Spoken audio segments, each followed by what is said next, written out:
ჩვენ ვართ სოფელ კავთისხევში, აქედან თბილისამდე არის სადღაც 45 წუთის სასიარულო მანქანით და მცხეთამდე 20 წუთი რა, 20 წუთი უნდა. ამ სოფლიდან ცენტრი აქვე არის, ფეხით 20 წუთის სავალია. გზა შემოდის ერთი ცენტრალურ გზიდან, იქიდან მანქანა აყენია და მეორე აი აქ ამ მიწას მოყვება გვერდზე კიდე ერთი გზა. 3080 კვადრატი არის, აი ეს ღობით არის შემოფარგლული და ამ მიწასთან ახლოს არის საკალმახე, რომლის გაფორმებადაც შეიძლება.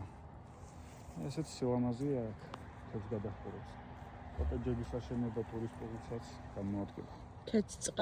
ქედწყალი, ქედშუქი. შუქით შეისაქვია, შემოყვანილია ექვე არის შუქი და ქეძგაზი. და გაზიც. აქ სოფელი გვერდით აეგერ, უკვე აშენებული არის, ხალხი ცხოვრობს. კაი სოფელი არის.